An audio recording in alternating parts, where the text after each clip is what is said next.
You're watching and listening to the latest Red and Blue review show. For all your Crystal Palace related chat, please like and subscribe across all the usual social media platforms, especially our YouTube channel. This really helps us out. Now, let's get on with the show.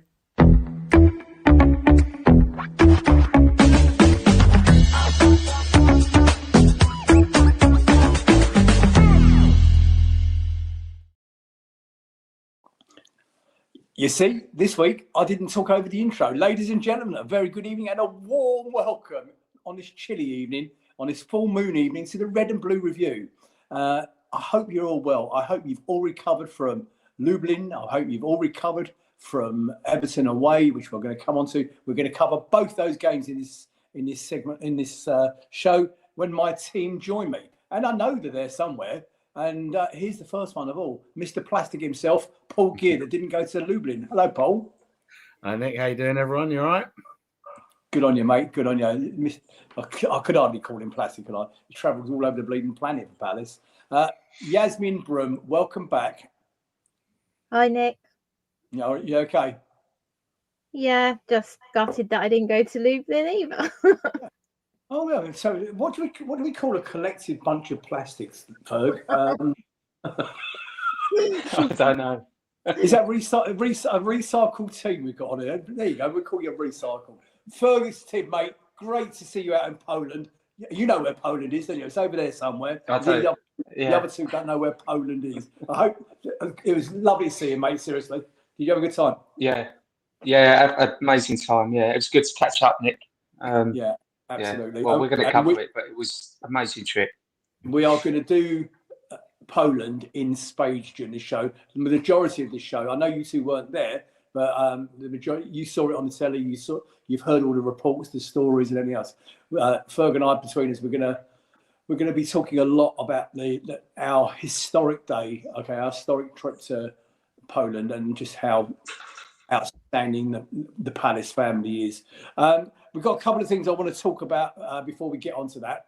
Nige, could I have the first link up on the screen, please? No, not that one, the next one. The link, mate, the link. Ladies and gentlemen, you'll be aware that I believe it's the Larnaca game, the HF are planning another display to make it's our home proper European debut. I know we obviously played Fredrikstad at home, but and you'll see in the top left-hand corner of your screen a QR code that I'm going to leave there for a few minutes to give you an opportunity to get your phones and take a screenshot of that QR code. They're looking to raise £10,000, for a home display at the Larnaca game. Please get involved, and I'm sure a couple of the players at some point over the next couple of weeks will get on it as well, like they've done before for the Wembley displays. It is something obviously I've had my differences with that group over the years, but one thing I'm telling you now, when I walked out of the stadium in Poland, I came away with sheer pride on how they conducted themselves all weekend, especially during the game. I mean, they were. Yeah, they're good. They're good normally, but not like they were in, because there wasn't that many of them. I understand there's only about 30 of them there.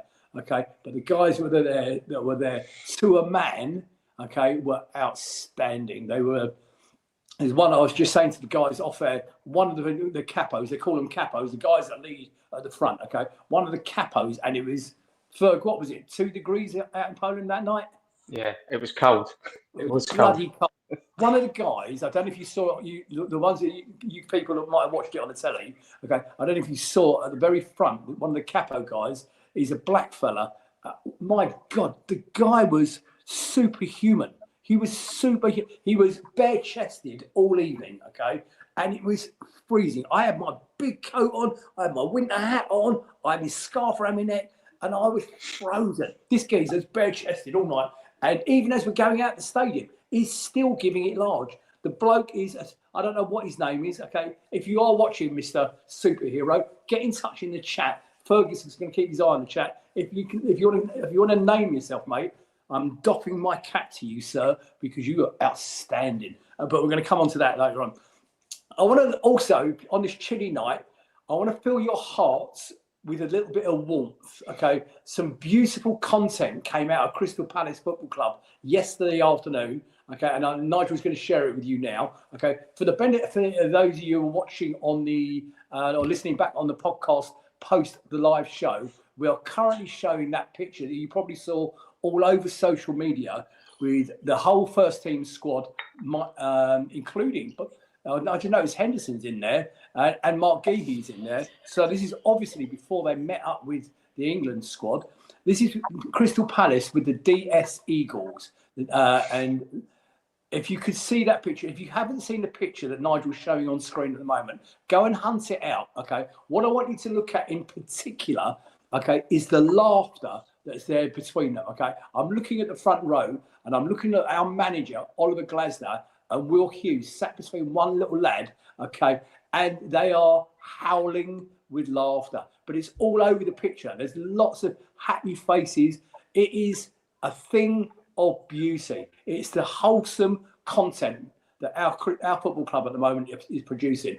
And whoever took that picture, whoever organised that, again, hats off to you. Superb, Nigel. What do you think of that, guys? Any comments on that photo? It's brilliant. It's just sums up our club. pure joy, isn't it? Yeah. Sums our club up, as Paul Gear quite rightly said. Right. Okay. For later just before you start, Nick, Mukhtar's answered your question about a collective bunch of plastics. It's called Arsenal supporters. Ah, are you sure? Are you too sure you're supporting the right set? I'm literally only joking. I promise you, I'm only joking. Right, ladies and gentlemen, out in Facebook land, Mark Callahan. I know you just messaged me, mate, but I can't open your message because obviously I'm live here. For later in the show, ladies and gentlemen, we know it's the magic number is 19. Can you name the 19 games unbeaten? Can you name the 19 games unbeaten? Paul Gear claims he can, okay, but we have something to show you a little bit later on. Can you name in the chat the 19 games unbeaten? And we're going to show you something a little bit later on. Ferg, anybody in the chat you want to say hello to? By the way, there's the usual. No Googling, okay? No Googling. Off the top of your head, can you name the 19 games? Go on, Ferg. Tom Samuel, Joan Wells, Mark Callahan, Rob Cranfield, John Lyons, John Knox, Mukhtar, Butter, Dawn Palace, Paul Bristow, as always there, Gary Clark, Adrian Marchbank. Evening to all of you. Yeah, absolutely. Good evening, especially John Lyons. John, for that, guys, you've only in the last few years joined us, okay, between the three of you. In our old days, I think it was under Red and Blue News, when we used to come out as Red and Blue News, we were funded for a season by a chap who voluntarily helped us out, okay, and funded the show. He funded the show. John Lyons, on his own, came to my house one day, and I can't remember what the scenario was, John, but I hope you and your family, mate, are well. We haven't spoken for a long time. Get in touch, pick up the phone just to say hello. Don't need you for anything. On the subject of funding anybody, we are still looking for a sponsor on this show for the rest of the season. Bear in mind, we are in our most successful period in our history. Red and Blue Review has grown from strength to strength. We are looking for a sponsor for the show. Okay, you can have your business name plastered all over the show on a little ticker going across the bottom. Just get in touch with me or any of my magnificent team, because that's what we are. It's not Nick's show, it's our team. We are a team of people. I think there's 12 of us in the group now, okay, and between them, they are talented people that love our football club. If you'd like to get behind them, get in touch with me or any of them, okay, and they'll sort it out. Right, so I'm going to open off, before we start going and talking about Dublin and Poland, sorry, before we get onto that, I'm going to ask an open question to the panel, okay, and I would like a discussion on my question. Was Sunday a snapshot of our season to come? Now, let me try and put a bit of context into that, okay?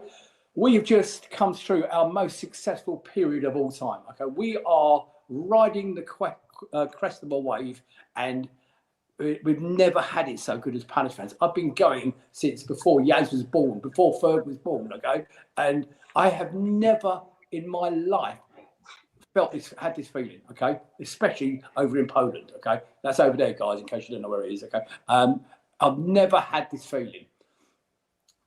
My concern was it all came to an abrupt end when it shouldn't have done on Sunday against Everton, okay. Is that likely to be the total sum of our season? So we're going to have various successes throughout the season. I think we're going to get back into winning ways quite quickly, and I'm sure we're going to do quite well. And I think we'll probably end up top half. Are we going to then filter out of all the cups very quickly and our season dissipate quite quickly? That's the reason why I'm asking you. Is the Everton game the snapshot? We've had all that success in the 19 games and came crashing down on Sunday. Yes, your thoughts to start with. Well, I really hope not. I mean, it was a case of, like the Liverpool game, we could have won it in the first half. It was a case of not taking our chances. I hope that's not going to be how the whole season's going to go. I hope that the manager is going to do something about it, because I think he will. Thank you. Paul, we should have clearly won the game easily. Okay. I think the other way of phrasing my question is, will our lack of squad depth come back to bite us? Because we were clearly exhausted on Sunday afternoon. Yeah, I mean, that was the point I was going to make. I mean, everyone has said our squad, can it cope with Europe this year? I know it's great for us as fans that Oliver Glasner wants to take all the cups seriously, but I think we probably need to be a bit more rotational certainly against like Millwall in the cup. We could have had a few extras out.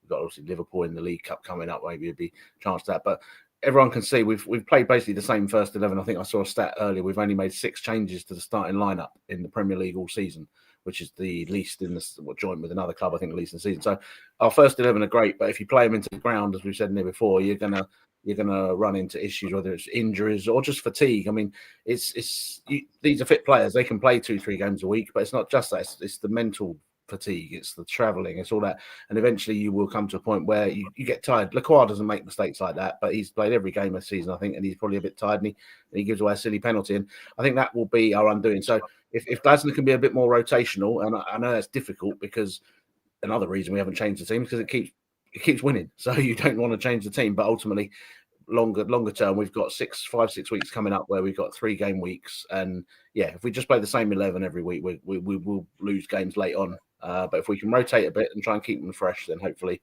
as you say, we'll win more games than we don't and finish strong.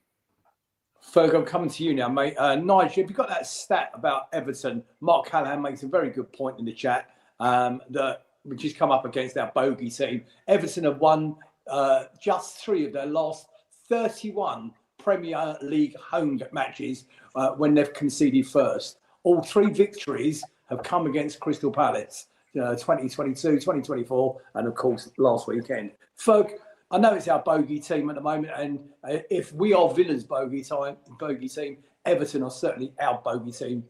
Would you not? Do you think we've got enough legs to last the season?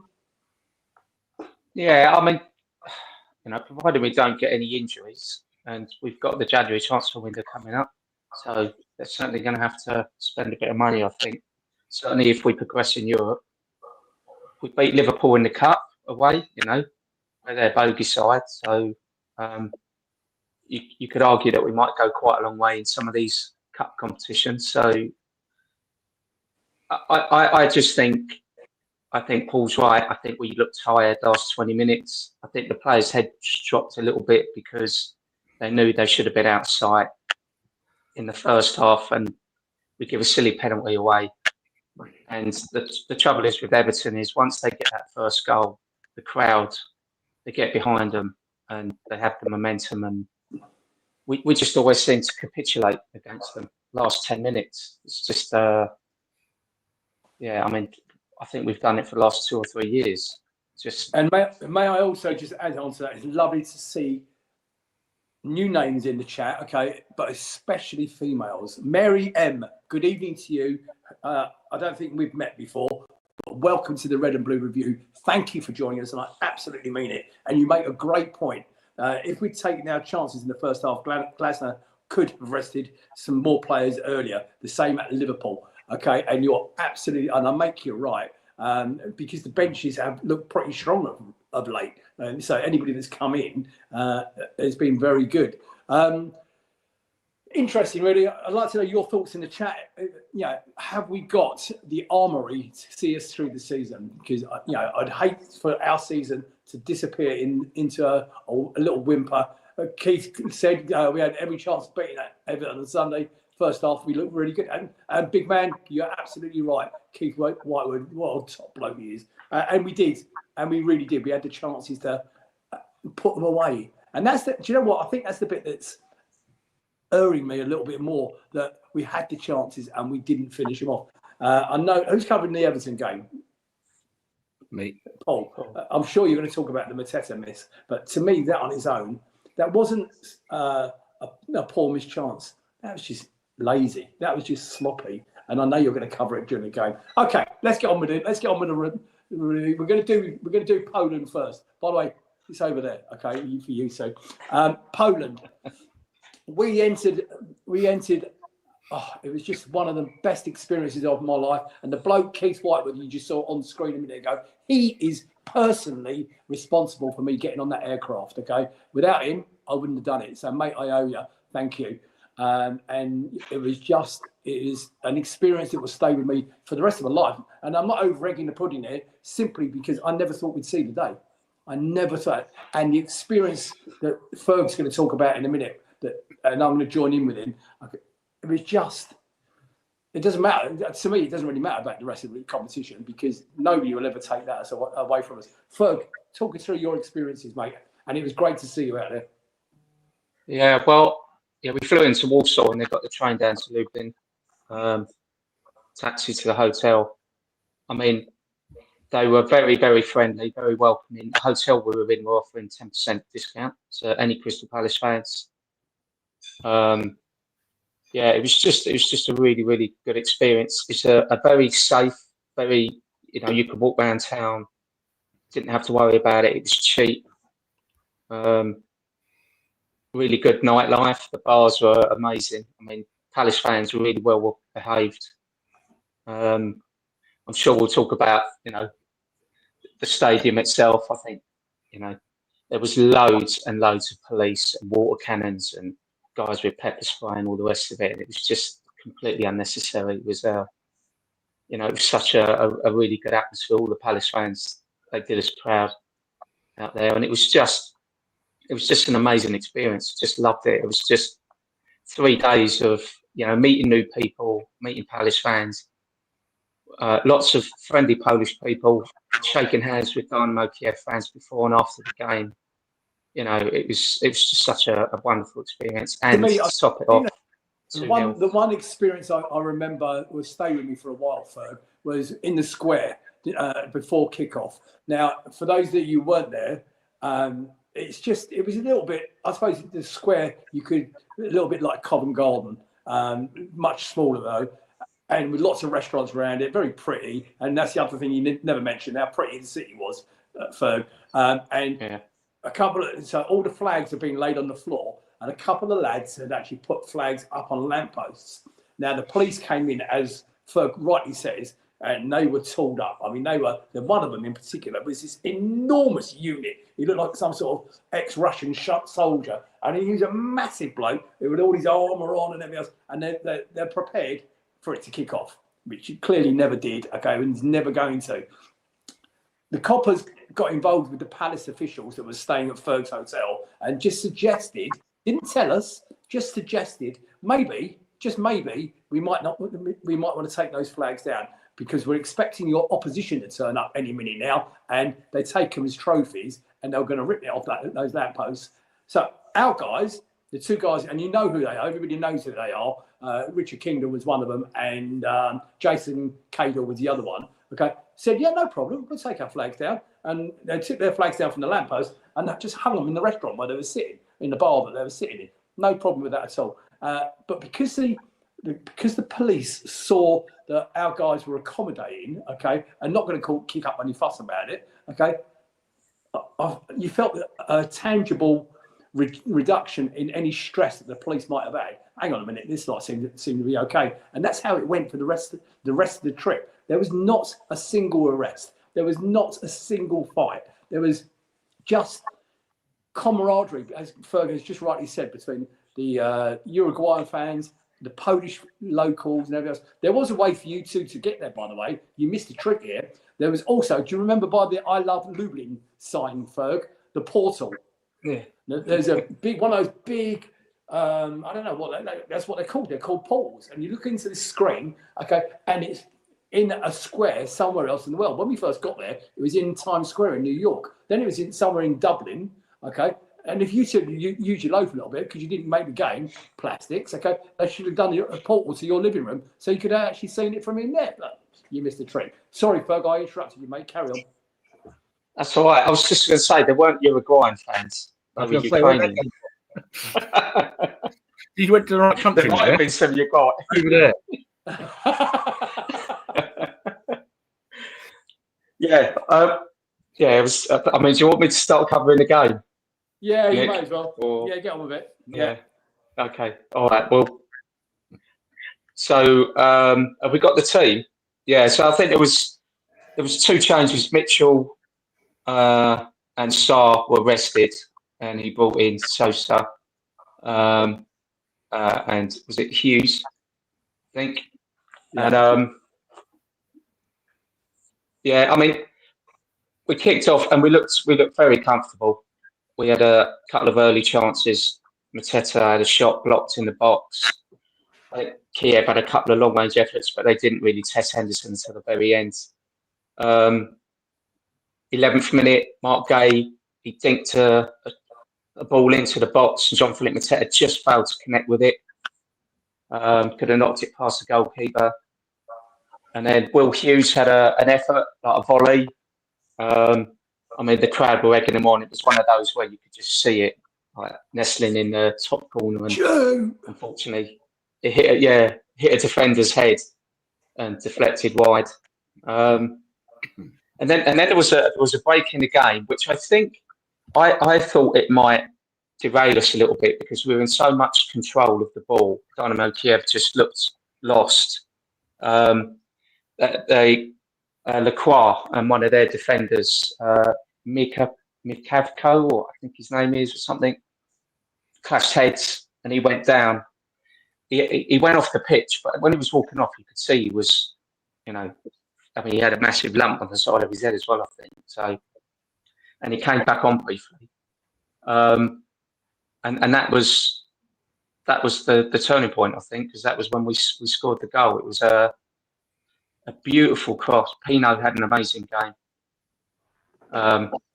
Crossed from the left all the way across to the right, and there's Munoz. He's out jumped their defender, header, and I was right behind the goal, and it looked like it was going to go wide. And then you see it nestling in the side net. Right, stop there. Oh, look at that one. Look at that photograph. How wonderful is that photograph? I wonder who took that. So, fluke or no fluke, team? Paul? No, it's a great goal. No, as I say, as Fergus said, it's a great cross from Pino, and he's headed it back. Whether he's trying to score from there, who knows? He might just try to head it back. But yeah, I mean, it was definitely trying to attack the goal and trying to give him pressure. So yeah, it was and deserved. Fergus says deserved. We were on top, and it was sort of the goal was coming, wasn't it? So yeah, no, 1-0, fair enough. Yes, I noticed that of late there has been this tendency to head back across goal. So if you're taking a long throw, for example, it gets flicked over to the back post, okay, nodded back to where it's just come from, and somebody to tap it in, a la Sarr against Liverpool. So was that a fluke in your mind? No, definitely not. Oh, okay. I thought there was, when I was watching it live, because I was in the ground in Poland, okay, I thought there was an element of luck to it. Okay, you guys are saying it was better than that. Okay, but from where I was standing, I thought there was an element of luck. As you rightly said, Ferg, you thought it was going to go wide, but it just nestled in the corner of the net. No, okay, fair enough. Carry on. Yeah. So then Ukraine, so the guy that got injured with the cry to go off, and then we closing a few minutes to the first half. We had quite a few chances. I think Munoz had a cross. Sosa just didn't make any contact. He just tapped the ball forward, and the keeper's easy pick up for the keeper. And then we had Munoz again. He passed the ball to Walton and he crossed it in. And again, Sosa at the back post with a volley. And good save by the goalkeeper. Probably should have done better, but we'll give the goalkeeper credit for that. And then Pino had a bit of skill in the middle of the park and he passed it to Kamada, centre circle. And Kamada's ran all the way down to the edge of the box, cut in, beat one defender, beat another one, put it through his legs. But it was a bit of a tame shot, left foot. And again, easy for the keeper to save. But yeah, I mean, it looks really positive at that point. Yeremy Pino, does he just need a goal to kick on, take it to the next level? Yeah, definitely. I mean, he's doing everything right, I think, apart from getting that goal. But yeah, he looks really good. I like him. I like his passion that he has. And he doesn't really give up. He keeps chasing things. So I think once the goal comes, maybe that will be it. And then he'll be non-stop. But he said himself the goal will come, didn't he, when he was interviewed? So, yeah, I really like him. Paul, he's bringing more to the team than Eze because of the work rate he's bringing towards the back. Would you not agree? Well, that's the key. I mean, I think he's more of a Glasner player than Eze was. I mean, Eze was obviously great. We love him. He was brilliant. But he pulled out big moments at big times rather than being 100% running around the pitch all the time. And I think Pino has shown he's got that final product with the 2 assists the other night, and he's also got the work rate. So, yeah, I think he's obviously come from a slower league, so he needs to build up a bit of strength in the Premier League. So he probably will come off towards the end of games to build him up. But yeah, I think we've got a great little player on our hands there. Okay, and from the UK, back in Blighty, how did Adam Wharton play in your mind, Paul? He played well. He was running the show, I think, and he seems to be maturing even at this stage. I think he's been given more responsibility because he's sort of like the linchpin of that midfield now, whereas other players are coming in around him, Lerma, Kamada, Hughes. It's sort of like him and one other at the moment. So yeah, I think he's stepped up to that as well, and yeah, I think he's playing very well at the moment. Well, according to the songs we were singing out in Poland, okay, Kamada was running the show. I don't know if you heard that on the telly. Yes, I understand with Walton. There may be talks going on at the moment for an improved contract with a hefty buyout clause in it. What does that mean to the club? And the figure I've been quoted was 105 million or something buyout clause on it. How would that sit with you? Yeah, I think it definitely needs to be something in that region. We've been letting players go for far reduced prices of what we would expect. And just on Sunday, Jack Grealish said he was the man, was the man of the match. And obviously he's a very talented player and players can recognise how good he is. So, yeah, if we do have to sell him, we don't want to let him go for a pittance. So I think it's right to do that. Do we know, off the top of your head, Paul, I'm sorry to land this on you. This is not rehearsed, obviously. Any idea what he's got left on his current deal? I think he's got another 3 after this year, or he's certainly got. I think he signed a 5-year deal when he joined, so there's no danger of him losing any value at this point or the next couple of seasons. So tying him down is purely going to guarantee a figure for when we have to sell him. Okay, sorry, Ferg, I interrupted, mate. Again, as I always do. You know I do. Carry on. Okay, so half time, and this is one of Glaston's planned substitutions. Mateta comes off, and then Ketia comes on, and then early on he's forced into another substitution. Hughes gets a dead leg, and he has to bring Lerma on. I think that was his only unplanned substitution. But and then Pino had a shot saved straight at the goalkeeper, centre of the goal. And then 55 minutes in Ketia. So this is the offside goal. So Mark Gay to Walton. And another sublime, Walton's passing is it's something else. Sublime defence splitting pass. And unfortunately for Ketia, I don't know if it was his shoulder or his elbow, but it was really, really tight. But, he took the ball, cut to the right, shot bottom right-hand corner. Fantastic goal. And it obviously went to VAR, and we were all hoping for the best. But It wasn't to be. It was just very, very slightly offside. I don't know what you guys thought in the UK when we scored. Did you think he was offside? You don't know at the time. You say it was so tight. No, I mean he put the ball in the net, and the VAR is obviously it's slightly different on the TV coverage for over here. They blab on about it and talk about it. But over there, you're just sort of like, well, is VAR looking at it, or isn't it, or is it even there? Because it didn't get mentioned much. But yeah, I mean it was millimeters, but yeah, sadly, millimeters. Did it look offside to you, Yas? Not at the time, but then you could see that it was just slightly off on the VAR. So couldn't argue with that decision. I just want to pick up on something in the chat, if you don't mind. Joan Wells is out there, as always. Thank you for your support, as always, Joan. I hope you're well. Shane Walton wasn't called up for the England squad, but it will save him from getting injured. The guy has just come back, and I'll make you right, Joan. The guy's not long back from injury. The last thing we need is more game time in his legs. So I think the 2 week break we got now will actually do him the world of good. Because don't forget, we're talking about somebody there who also needs a goal. I'm longing for the day that I see this so-called goal celebration. Go on, Paul. That's why I don't want him to score, because he'll do a backflip and pull a muscle or injure himself. So yeah, I'd rather he didn't, to be honest. No, but it's Just on JP copying him that will be the funny thing. Yeah, absolutely. Just on that though, Nick. From a selfish point of view, it's great he's not been selected, like from a Palace point of view, but he's running out of games to impress this England manager. He's only got another 2, I think, between now and the World Cup. And if he's not getting an opportunity, that could stifle his chances of getting on the plane going to the World Cup. Yeah. And I also want to mention Adam's parents, okay, because they are heavily invested in Crystal Palace Football Club. Bear in mind, they don't live down here, okay, they live up north, okay, and they're at most of the home games. They were out in Lublin, it's over there.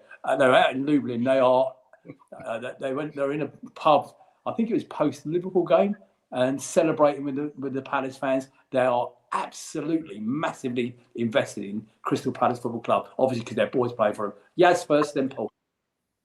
I was just going to say, I don't know what the England manager is doing and who he is watching, but I mean, I know it's good for us that our players get a rest.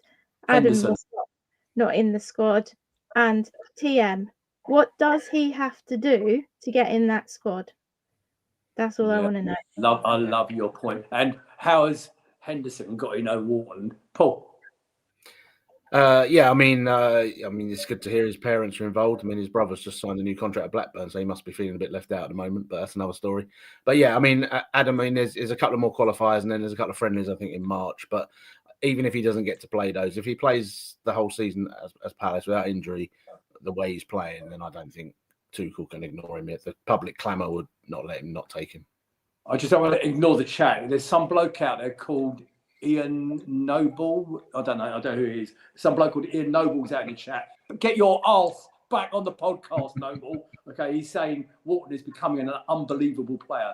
There was a great 2-minute montage of moments in the Everton game. Plays with his head up, hardly looks at the ball, always scanning. And I think that was actually in the warm-up before the game, when he's just doing this. And for the benefit of those looking on the pod, listening to the pod afterwards, I'm moving my head from left to right. He wasn't, as Ian rightly says, he wasn't even looking at the ball. I think he's going to be a generational talent. I really do. Paul? Yeah, and on that vein, if you want a recommendation, we got a chap, a fan from Everton on the chat there saying that Adam Wharton's the best midfielder they've seen at the new stadium. So thank you for watching. Thank you for that comment. And it's I pretty agree with everything you said there. Extra, you are welcome on the Red and Blue Review, my friend. Yeah, we are now officially Everton's bogey team. You got us in your pocket. You deserved the win. Although it was we're going to come on to the Grealish goal later on. The fact that he even celebrated that he scored the goal. Okay, bear in mind, we scored it for you. Fair play to you, but you are, sir, you are welcome to the Red and Blue Review. Carry on, mate. Yeah, okay, so the disallowed goal was followed shortly by the second goal. And Nketiah now shows the down to Pino on the left-hand side, and sublime bit of skill by Pino It's like drag the ball back, past the defender, outside of the boot, and Nketiah doing what he does best, spots in the box, like he's there to tap it in. Fantastic goal. I've got to be brutally honest with you, Ferg. I've got to be brutally honest here, okay? From our end, bear in mind we were completely opposite end of the ground. We knew that he'd just done something special, but we didn't know what. Everybody around me, we knew that he'd done we thought it was a Balassi flick, actually, from where we were, right up the other end of the ground. We knew it was something surreal, okay? And it was only when I watched it back on Twitter an hour later that I realised exactly what he had done. What a talent that is. Carry on, mate. I'm sorry, I've done it again. No, I was going to say, the defender's face said it all. You know, when he went past him, he almost gave up. He was just like, he's done, man. It was just a fantastic finish. And then after that, Nketiah had another long shot. Keeper palmed it away to his right, and it almost went underneath him and into the goal, but went out for a corner. Pino had a shot from distance, and then Yasmin started making the substitutions. So he took put Devaney on for Kamada, put Sarr on for Pino. And again, we just continued to control the game. Dynamo Kiev, I don't think they'd had a shot on target at that point. And then, okay, so it's the only downside of the whole game, obviously, the Sosa sending off. So sliding tackle for the first yellow, doesn't get the ball, gets the player. It's 100% yellow card. And then not even 2 minutes later, he does the same thing. I think it was more momentum than trying to be malicious, but he stamps on the guy's foot. And we could hear the guy screaming, you know, in the stadium. Yeah. He screamed so loud. And I think just that in itself made the referee's mind up. He was almost, that's another yellow.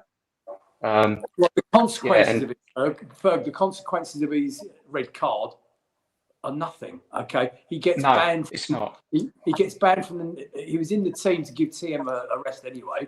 The consequences are he gets banned from the next game. Okay, that he wouldn't have been involved in anyway. Okay, he'll probably be on the bench for that game anyway. So yeah, it's not as though it's going to affect his Premier League season or anything like that. It's going to affect nothing. So go on, Yas. I mean, yeah, you're right there, but the consequences on the team is a lot because then they had to put in extra effort that we could have eased off. So I think it was stupid, and he needs to rein that in a bit because it was so quick, one after the other, and you know, after the first one, you couldn't. I know some people thought it was soft the sending off, but I didn't really think so. I think, you know, you see those books all the time. And you know, he didn't really give the referee much choice. I don't disagree with you. I think it was the right call. I just think you don't put the team under that pressure. Then that's all. When we're struggling, you know, with tiredness and stuff like that. And I think that's probably what the manager would be angry with too. Okay, I'm just going to quickly jump into the chat because people have been extremely rude to me, of course. Okay, which I expect now. Monty, I know you're out there, mate. Great to see you in Lublin. It's over there. I know you found it all right. There's a couple that I know that didn't. Mark Callahan says... No. So Mark Callahan said, if Tuchel picks Henderson, Nick may as well get called up as well. Okay, and you're not wrong, mate. Monty, it was great to see you over there, buddy, in the hotel. I hope you're well. Carry on, Ferg. No, well, that was it. I mean, the last sort of few minutes, Dynamo Kiev sort of came into it. They had a cross which was turned into the side netting. They had a header that was easily saved by Henderson, and then right at the end, Cardines almost had a debut goal. Yeah, and I think it was Nketiah to Walton, and then Walton had that shot. Keepers palmed it out, and Cardines shot, but the defender blocked it. This is the other thing, and it's happened in a few games. The defender blocked it. He rolled over, watched where the ball went, and realised it had gone safe, and then rolled back and started screaming. And the referee stopped the game. And we had possession of the ball at the time in a dangerous position. So, I mean, I always thought they stopped the games for head injuries. Maybe Paul Bristow could tell me in the chat, but Okay, talking about the chat. Ian Noble's asked the question. I'll answer it, Ian. So his question is: so what is Sosa's ban for the UEFA? It's just one game, mate. It's just one straight red card, one game. Okay, he misses the next game that he wouldn't have been involved in. So what? You done, Ferg? Yeah, I'm done. Yeah, I mean that's it. I mean, final whistle went and it was party time. All back to the square. There's your stats. We had control of the stats. We had 7 shots on target. We had the majority of the corners. Pass completed 377 against 324. Offsides were even. Yeah, we deserved that. That wasn't a fluke. Now, I want to put it into a little bit of perspective for that game. Yeah, they're not the Dynamo Kiev of the late 80s and early 90s. We know that. There's reasons behind that. We all know why. But they are supposed to be one of the stronger teams within that league, okay? And we've just gone away from home and trounced them, okay? Because it could have been more, let's be honest with you. It's a historic win, a historic goal by Daniel Munoz, okay? That's our first ever goal in Europe, okay? Fantastic. That will go down in the annals of history. The performance was, it wasn't earth-shattering performance. It was a good workman-like performance, and we got the result, okay? Brilliant. Move on to the next one. I think we got and I wanted to, thank you, Nigel. I wanted to mention that for the benefit of those listening back on the pod, Nigel has put up on screen a picture of the Crystal Palace away fans in Lublin. It's over in Poland, you see. And we know that we sold 2,500 tickets. We know that we were then offered another 1,000 tickets, of which we only sold 200, according to the Palace officials that were standing with me in reception in Fergus's hotel. That, to me, looks like more than 2,700 people in there. I don't know what anybody else thinks, but I think that's a hugely underestimated attendance by the Palace fans. And so if you made that trip to Lublin, I know I've taken the Mickey out of the other two all night, but if you did make the trip to Lublin, okay, I'm really proud of what you did, okay, and how you conducted yourselves, okay, each and every one of you to a man, whichever bar you ended up in, wherever you went. Look at those three old gits on screen. Grant Saunders, Dave. That's the old. And Dave, 162 years of watching Crystal Palace between them, and these three in the past few months have witnessed an FA Cup and Community Shield wins and their first ever win in the group stage of European football. Oh, and 19 games unbeaten at that point.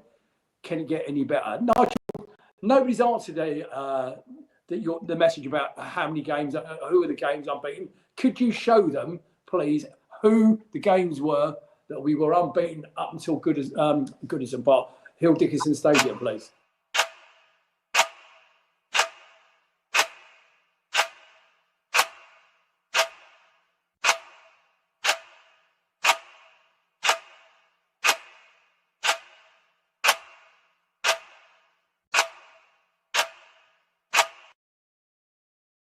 Kiev, fantastic.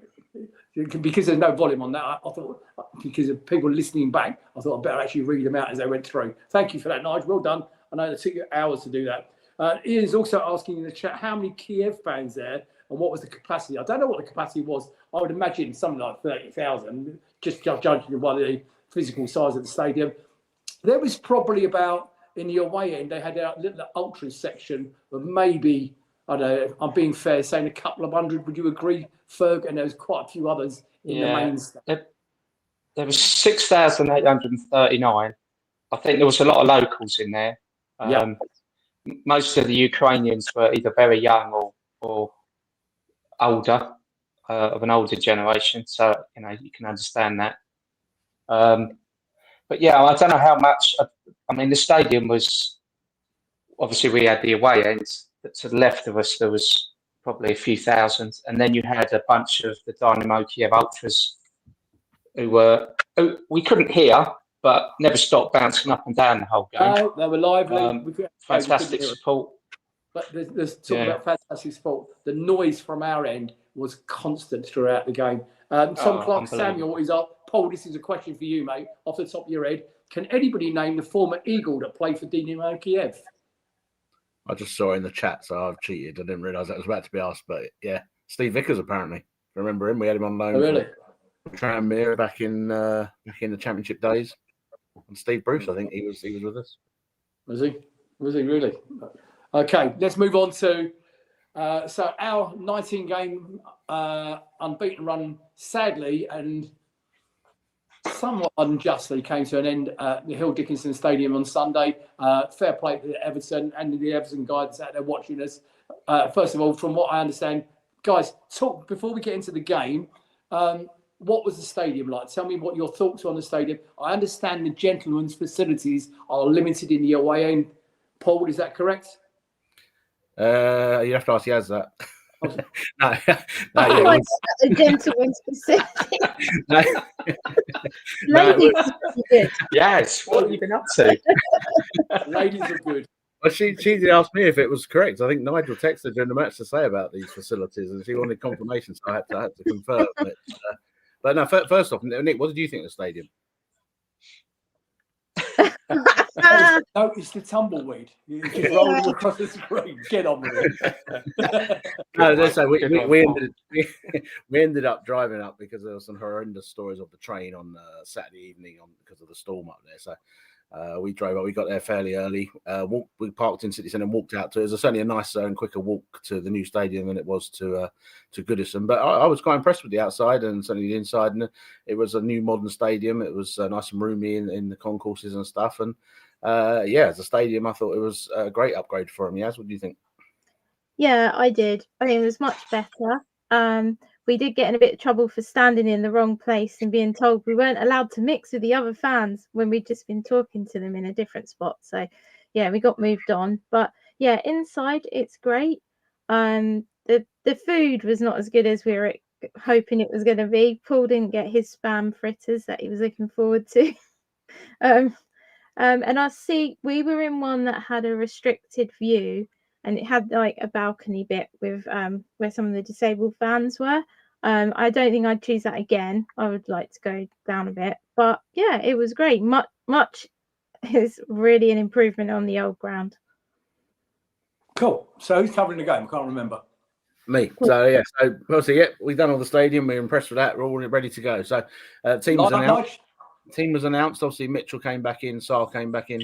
And I think we're pretty solid now. That's our strongest 11. If we had to pick a first team 11 for a cup final tomorrow, that would be it. So, Walton and Kamada, as I say, holding in midfield, and Saar, Pino, and Mateta, the front guys. So, game started, and we started on the offence straight away. We've got a corner in the first minute, swung in by Walton. It was cleared back out.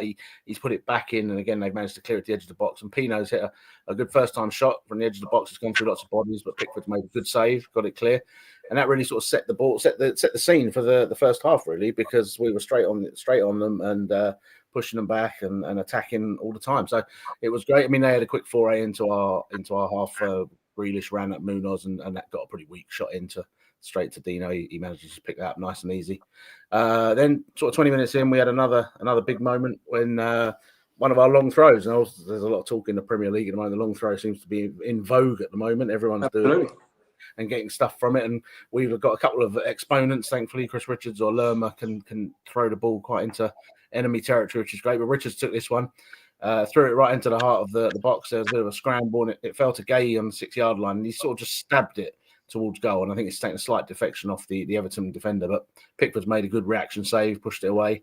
They were sort of living a bit dangerously, Everton, at this point. And we were playing nice and controlled. And I was talking to someone at half time, and it's sometimes, it's very, as I said before, it's very hard to criticise Palace at the moment. They're doing so well, but sometimes you just want them to be a little bit more direct and a little bit quicker going forward, and they just want to play it around and play. But as I say, Oliver Glasner would just point me to the results and say you can't complain, and we can't.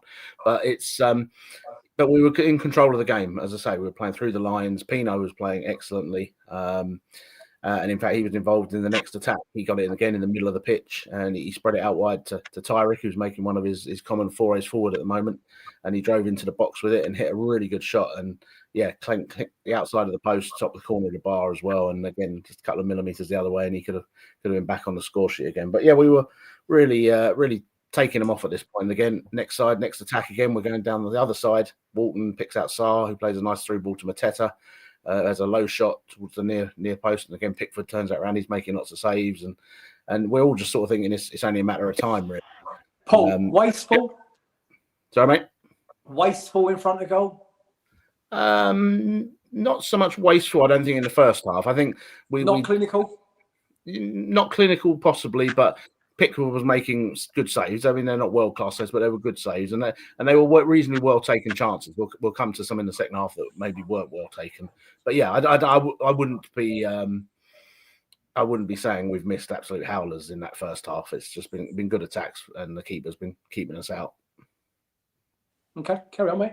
So yeah, again, as I say, after that, Everton did come into a half again, put a very dangerous ball across the box, and their keeper, their attacker was sliding in at the back post. I think Mark just put him off enough, but luckily he didn't make a contact, because if he had, it probably would have given Dean some problems. But yeah, so we're getting to sort of 35 minutes in the half now.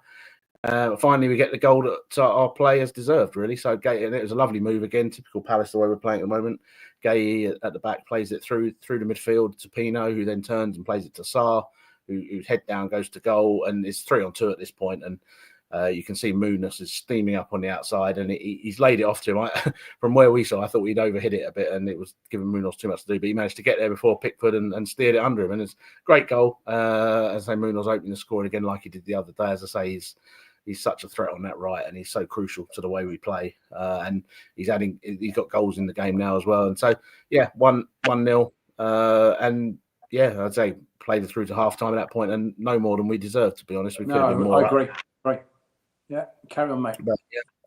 So yeah, then we get to obviously half time, fully deserving that lead. So second half, Everton made a couple of changes. They brought on their striker was pretty ineffective, so they brought on Beto, who's I'm not sure, you would have to ask our Everton friend on the chat what they think of him, but he seems to be a bit erratic, and he's in and out of the team. But he brought him back on, and he brought Alcaraz on. And you could see from the first couple of minutes that really pepped them up. They were chasing every ball, and they were hassling us and being a lot more aggressive than the other two had been. And it got Everton up the pitch, and it got the crowd going a bit on their side as well. So that it was a definite shift in the game. And they started, as I say, got to work down the right hand side. They got a cross in and header straight at Dean, and he seemed to make it was a strange one. I think he got misheaded or something, because he didn't catch it. He didn't want to catch it, and he sort of just dollied it up a bit in the air. It was a bit of a strange save, but he kept it out, which was all that mattered. So yeah, Everton were just sort of beginning to put a bit of pressure on. So it was good. We finally did something to get the control back a bit, and then we started hitting them on the other side. Mateta, he got the ball. Munoz on the right sort of had a little battle with Tarkowski, and the ball fell to Mateta, and he drove towards goal from the angle. And as he got in there, he decided to dink it over Pickford as Pickford came out, and he got it past him, but O'Brien was just on the line to head it clear. And I think this was sort of symptomatic, I think, of where it started to go a bit wrong. I mean, for me, I think he should have just tried to blast the ball into the net or power it. And I think trying to dink it in, okay, it's great when it works, but it's almost like we were trying to score the perfect goal the other day when we needed to be a bit more clinical and a bit more direct like that. As I say, I'd rather see him shoot there, and Pickford comes off Pickford and comes to one of our players, perhaps, or deflects or whatever. Just trying that little dink. It's just, as I say, it's hard to criticise. I know that, but it's whether it's tiredness, tired minds, tired whatever. But yeah, but the problem is when you miss all these chances, it gives the other team a leg up, a step up. They're like, we're still in this game. We can still go, and give some confidence, Nick. Yeah, Ian Noble makes a good point in the chat. He says Mateta has taken. I mean, I don't know if that shot that you just mentioned, the dink, is actually included in what Ian's just said. Mateta has taken stick for not scoring against Everton and has missed 7 big chances so far this season, in brackets, scoring just 2, which is a bit of a concern, I think, which is the highest number missed by big chances in the Premier League. Now, I'll say the same question again, because you haven't come on to the big one yet. Wasteful? Should he have scored that? I think he should have scored. Yeah, because at that point in the game, all the momentum and the crowd at Everton all got behind the team. All the momentum was straight towards the Everton players. Okay, and they fed off that on the pitch. You could physically see them, and it was just one-way traffic after that. And we should have been 2-0 up at that point. Go on, Paul, carry on, mate. You could see that from the TV, could you, Nick? Yeah, I was at home. Yeah, I was at home. I was so tired after travelling back from Poland. We'll let you off then. But yeah, but as you say, we were at the point we were all saying to each other, this is going to come back and haunt us. Just like when we got away with it the week before against Liverpool, when we should have been 5 up, and then they score, and you think, oh, we were all like, we've got to get this second goal because it's just asking for trouble. And as I say, but we kept going for it, and as I say, we then had another one. Pino's played Sarr through. He manages to go round Pickford, but there's too many defenders, so he cuts back, dribbles the ball across, and then it ends up Mateta. And yeah, as we said earlier, he's got the goal to aim at, and he's just hit a shot wide. And yeah, again, we're talking about his chances and his big chances missed. I've noticed he does. I don't know whether he's not got the confidence in it, but his one-on-one. He's been in a few one-on-one situations against Alisson before, and I think one at Villa. I don't know whether he just doesn't know what to do, whether to go round someone or shoot, but he does miss a lot of one-on-one chances. And as I say, whether he just needs, we said for a while he does need a bit of a break, but whether you're tired or not, you should still hit the target there. But I mean, he came off soon after, so like all of them, they've had a tough run. So it's something you do have to factor in. But Everton, as I say, Everton are getting confidence because they're not out of the game. They're not dead and buried. Alcaraz went clean through, had a great shot, and Dino tipped it over. Brilliant save. And then, yeah, it was sort of coming at this point. You could see us were getting wearier.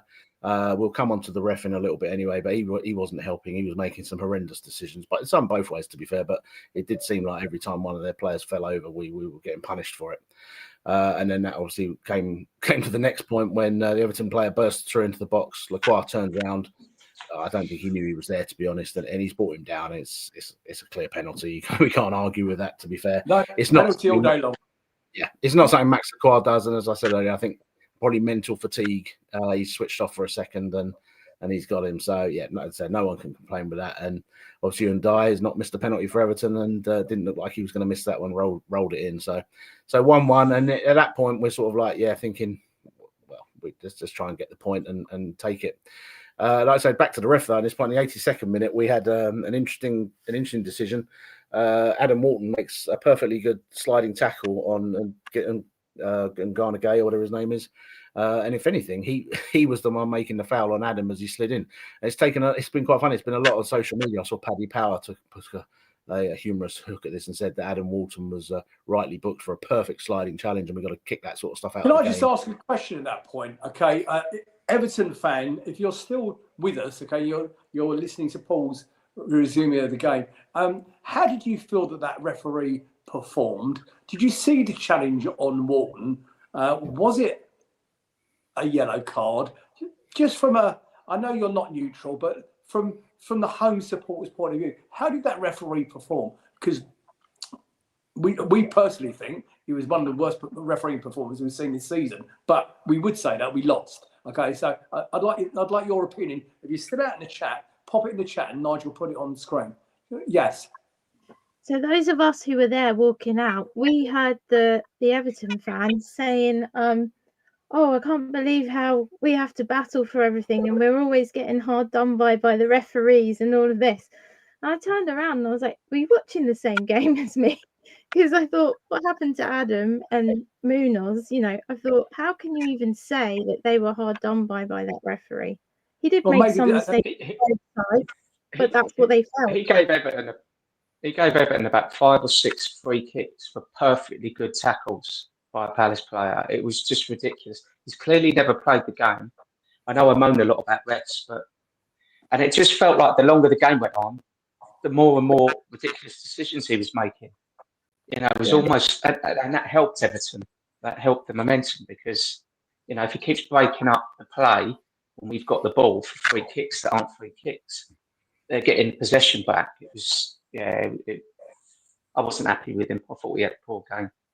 It is incredible how different fans see the game differently because, as Yas says, they were. I mean, they've been moaning like they had Kieran Dewsbury Hall was banned because he's got 5 bookings already, and 2 of them were, let's be honest, completely farcical. So they've had their rough stick with the ref as well, and Moyes has made that clear. So perhaps that's got in the ref's head as well. You never know, but yeah, he was all for him. And when I saw he was in charge, it was I mean, I shake my head every time I see who's in charge because they're all awful. Let's be honest, but he's one of the worst. But yeah, I mean, as I say, the guy who fouled even was laughing with Adam after when he got the booking. I mean, there was one in the first half where someone just walked up, pushed Adam over, so Adam sort of grabbed the ball, take free kick, and he's given them the free kick for handball. I mean, he was a disgrace, but he wasn't the reason we lost. We were the reason we lost. But and then so 8 minutes of stoppage time goes up at the end of the game. And it's anyone's game at that point. And they go down the right, and Dye gets a good cross in, and Beto hit good header. Dino makes a very good save. It bounces down, it's bobbling around the box. Munoz tries to swipe it clear, and unfortunately his clearance ricochets in off Jack Grealish's boot, and they all went mad, and obviously celebrating a great win for them. Fair play. But yeah, it was a harsh way to lose our run. Like I say, we should have been out of sight. We should have been 3 up before they got near our goal. And there's reasons for that. Like I say, I know Oliver says we don't want to blame fatigue, but it is there. There's a bit of fatigue there. There's a bit of mental tiredness, and again, as we say, if we're going to lose it to anyone, it was going to be Everton, wouldn't it? Because as we say, they seem to have the hoodoo on us at the moment. But as I say, we can't complain how we played, and it's probably a good time we've got a 2-week break though. Absolutely right. I do think some of those chances we need to be a little bit less selfish up front, because there's opportunities where we could have crossed it and there was somebody open in the box, and we're not doing that. We're shooting and keep saving it, or it's going over, and we could just make life so much easier for ourselves. We need to be just a little bit more clinical in front of goal, and I'll make clinical. On that subject, I'm aware it's already gone 9 o'clock, guys, but I'm going to overrun here on purpose. On that subject, I want to mention we think Mateta is getting a little bit weary. It's not going to help him going out to France, if I'm honest with you, if he does play. But I want to mention special mention for Eddie Nketiah on the 2 cameos he's made recently. Wow. How bloody sharp does he look at the moment? How sharp? I mean, he's certainly an impact sub, okay, but you do question whether starting him off the bench and just changing what we do a little bit, okay, there'd be a role for Eddie going forward, because 30 million quid, we've all balked at the fact that Eddie Nketiah, he's been injured most of the time, but now when he's come back, he looks sharp. Am I right, guys? Anybody? Yeah, I think 100%. so. Paul? Yeah, we need to, as I say, we need to rotate a little bit more, whether that's through the cup games, and we've got lots of them coming up. Mateta can't keep playing every game. He's done that and he's done brilliantly. But if we want to keep him at his peak and at his freshest, then taking him out of the firing line and bringing him on for the last 20 minutes for a couple of games here and there, especially while Eddie's sort of cracking and ready to go, it would be a good time to do it. I'm just wondering whether now, Mateta got called up for France, so you would expect him to be really motivated and maybe go out and have an amazing game. But I actually thought he was restrained a little bit, possibly because he didn't want to get injured, because that's his opportunity. He's going to go and play with the likes of Mbappe, Elise. So, maybe he wasn't given 100% because his thoughts were elsewhere. Not saying he would, but that's a possibility, because he did have a poor game. No, you're not wrong, but it's something we'll never know, of course. It was something we'll never know. Nigel, let's just have those stats at the end of the game, please.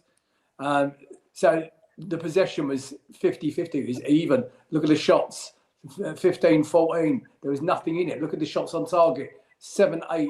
I'd actually predicted a 1-1 draw before the kickoff anyway.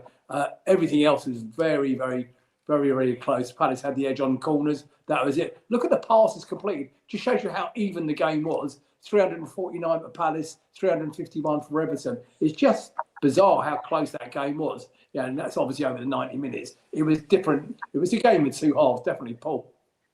That's the thing.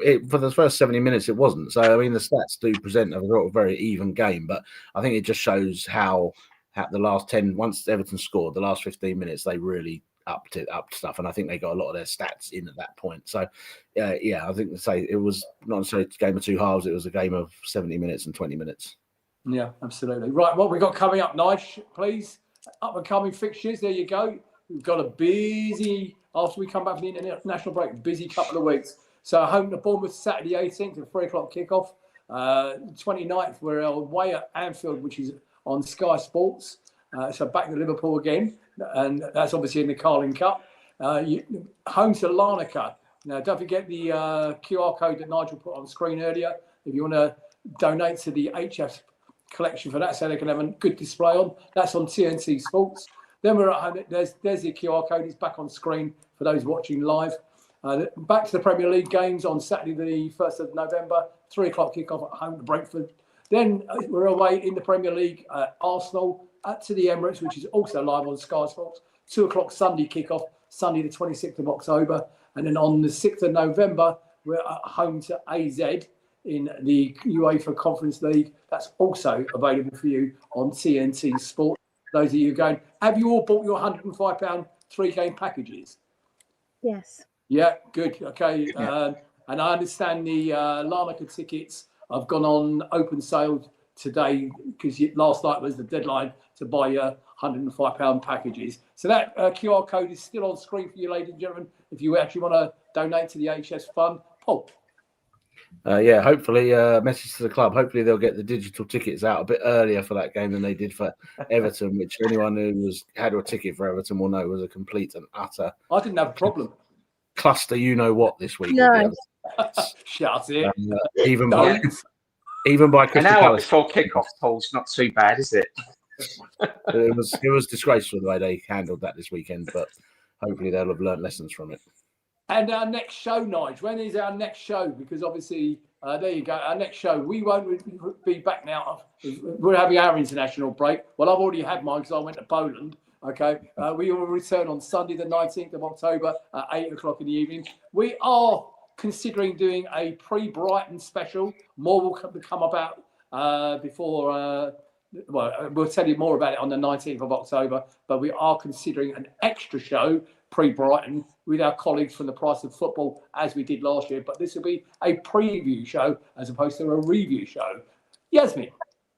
And I'll be watching our captain on Thursday because I'm going to the England-Wales game. Oh, yeah. Oh, that'd be Yes. good. Have a great time. Look after Mark. Wrap him in cotton wool for us, okay, and bring him back nice and safe. I'm going to draw a line under there, guys. I'm concerned it's your Tuesday evening, and I'm biting into your Tuesday evening. Ladies and gentlemen, in Facebook and YouTube land, thank you for watching. If you're listening back on the podcast post live show, thank you for tuning in. We'll be back with you on that Sunday, the 19th. Thank you once again, Paul, Yaz, Ferg, as always, guys. You never know, some stranger might turn up for the next show. That bloke called Noble. If they let him back in the country, that is. Ladies and gentlemen, on behalf of myself and this wonderful team of people I've got surrounding me, please have a good couple of weeks off. Enjoy the break, okay? Come back rested and recuperating for the next fixtures because we're going to need them because they're coming thick and fast. On behalf of myself, Nick Philpott, and his great team, I wish you well. Good night, everybody, and up the Palace. Night, everyone. Night. Up the Palace.